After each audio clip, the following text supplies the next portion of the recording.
Hey guys, what is going on? Saints vs. Giants preview and prediction. Make sure you stay tuned till the end of this video for my final score prediction. And let me just start off by saying this.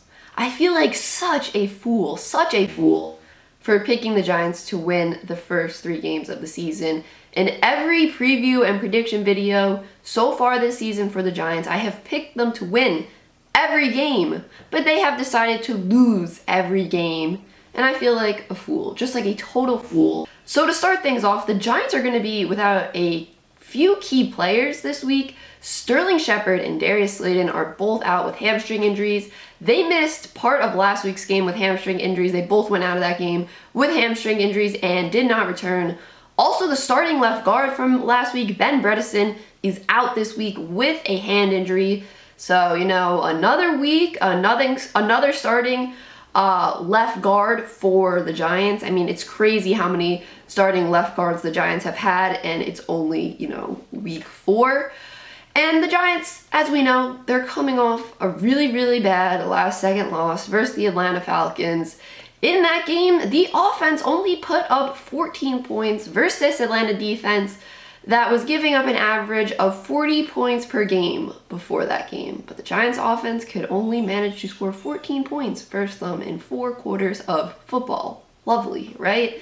The Saints are coming off a bounce-back win versus the Patriots. They picked off Mac Jones 3 times in that game, and Jameis, he looked like week 1 Jameis, and they really look like the Saints of week 1 compared to the Saints that lost to the Panthers. So let's go ahead and take a look at the stats for these teams so far this season. The Saints defense is giving up the second fewest yards per carry, allowing opposing running backs an average of 2.8 yards per carry. The Giants defense is giving up the 7th most yards per carry at 4.6 yards per carry. The Saints pass D, it ranks 15th, while the Giants pass defense ranks 21st. But this is a key but here. The Saints defense is allowing the 5th lowest completion percentage at 61.3%, while the Giants pass defense is allowing the 2nd highest completion percentage in the league at 75.4%. You know, it's that soft zone coverage. It really is that soft zone coverage, and that stat just really proves the Giants are playing way too conservative on defense and, as well as offense, but that stat is not for the offense. The Saints defense is allowing an average of 14 points per game, which is the 3rd lowest in the league, while the Giants defense is giving up 24.7 points per game, which is the 16th lowest in the league. The Saints offense, it overall ranks 16th in the league, while the Giants offense ranks 25th overall in the league. And interestingly enough, the Giants passing offense actually ranks 19th in the league, while the Saints passing offense ranks 31st. That might have something to do with the defenses both these teams have played. The Giants haven't played the best defenses. Denver's probably the best defense they've played.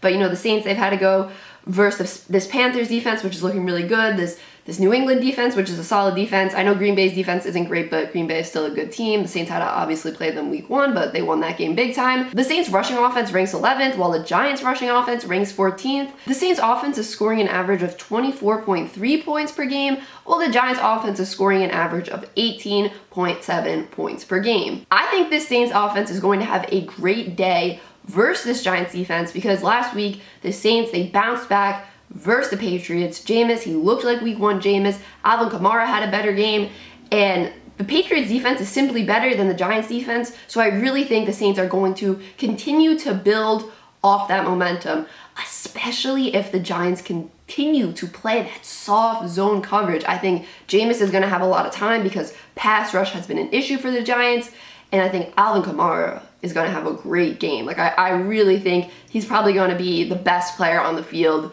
this Sunday, because the Giants just play so conservative on defense, and Alvin Kamara can just do so much as a rusher and even catching the ball out of the backfield.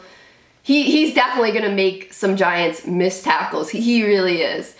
I'm not expecting the Giants offense to have a good game this game. On the other hand, I really don't, especially because Slayton and Shepard are out, and we've seen how much Daniel Jones has relied on Sterling Shepard, especially when the Giants are playing this conservative, not throwing down the ball down the field offense, with Sterling Shepard being such a great route runner and stuff.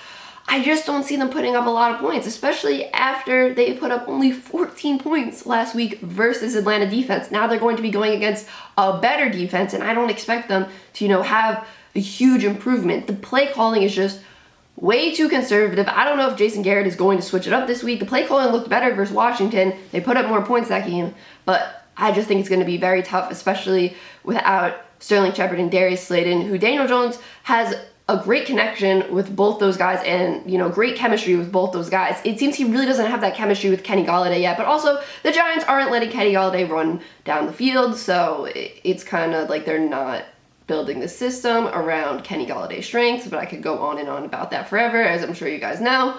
But yeah, I guess I should just move on to my final score prediction here. So my final score prediction is the Saints winning this one 31-16. Saints are going to be at home. It's their first home game. It's going to be all Saints in this game. I really do believe so. I just don't see how the Giants are just going to all of a sudden bounce back on the road after everything has been so bad the first 3 weeks. Just, it's bad football. It looks like the Giants don't know how to win a football game right now. So that is it for this video, guys. Make sure you drop a thumbs up, comment down below, let me know who you think is going to win this game and what you think the score is going to be, and subscribe. Peace!